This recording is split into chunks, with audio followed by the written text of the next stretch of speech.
Nice to see you, Mr. and Mrs. Smith. I'm nurse practitioner Wendy. So Sarah's test came back fine. There's just a few things that I want to go over with you guys since you're such new parents and she's just a little newborn. So can I see her for a second? Okay, thank you. So the first thing I want to show you guys is the reflexes.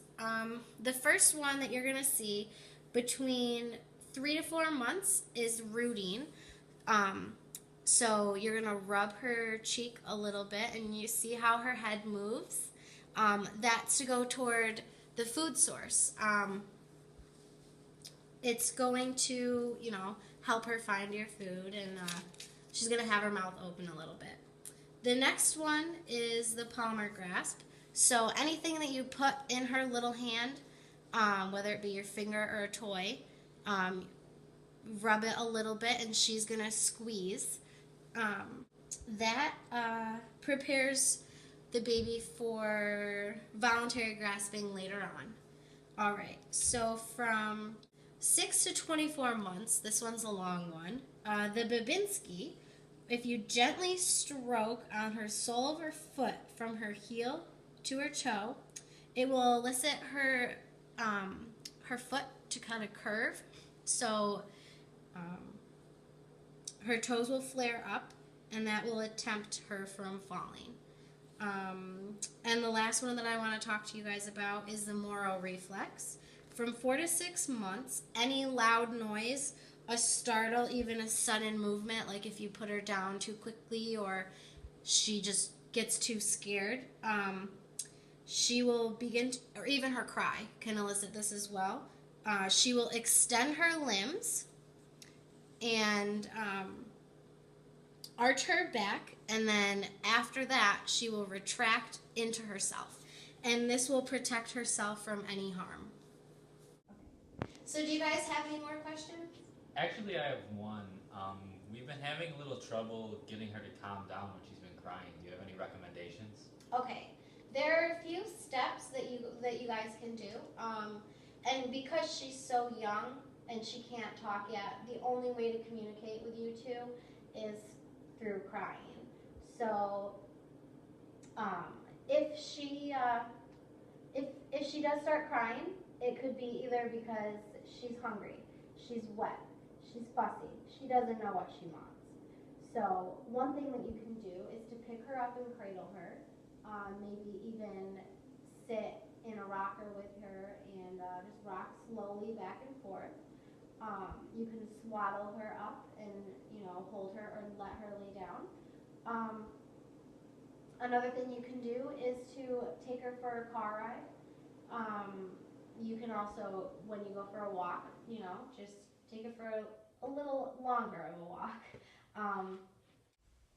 Because each of these motions to soothe her are centered around touch, it's for her cognitive development. It gives her a sense of ease knowing that you're there and she is in a safe environment. Is it okay if I talk to her while I cradle her then? Yes, definitely. You definitely want to be monotonous. You want to have a more soothing voice. You don't want to be harsh or anything. You want her to be relaxed. So any way that you would feel relaxed, do the same to her.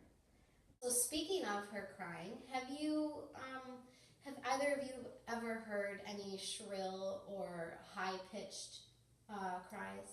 No. Okay, good. I just asked because that could indicate that something's wrong, specifically with brain development and possible damage.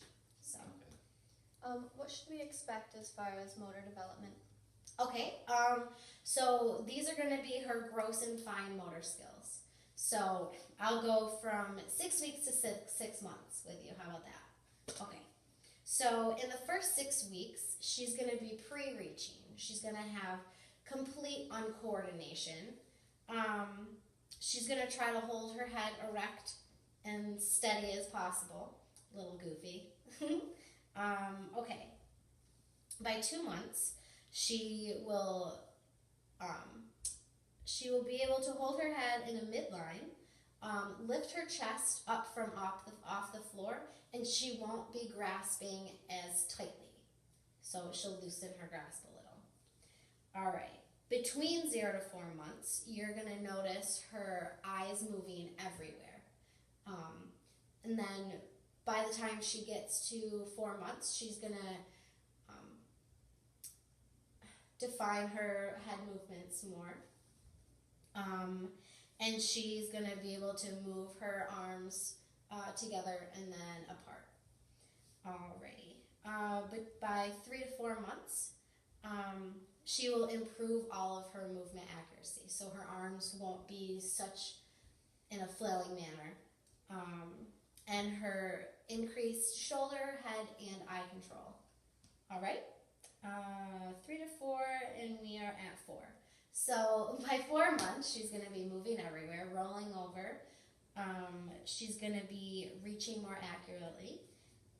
And this is the time when you want to make sure that you watch where her toys are, because she's going to want to put them in her mouth constantly. All right.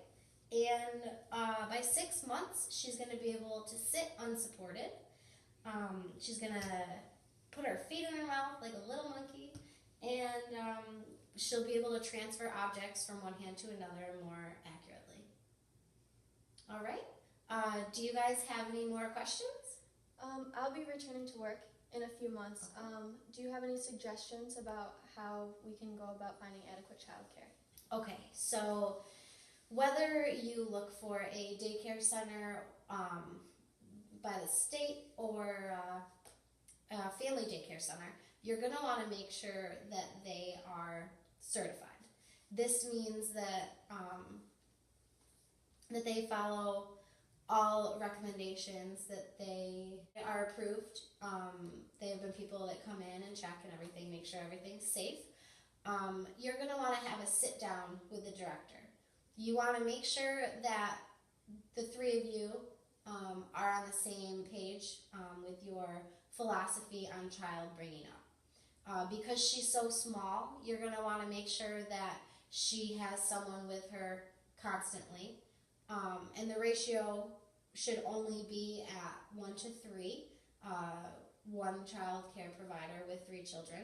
So if it's more than that, you don't want that. You're going to want to make sure that she has adequate naps, food times, and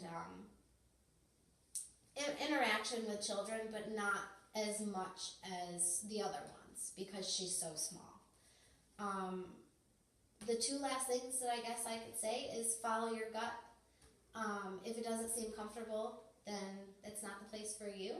And I would suggest dropping by, just every once in a while, not too often, but just to make sure that everything is going smoothly and the way that you want it to. Okay. All right, are we all set? I think we are. All right, well, it was very nice to meet you.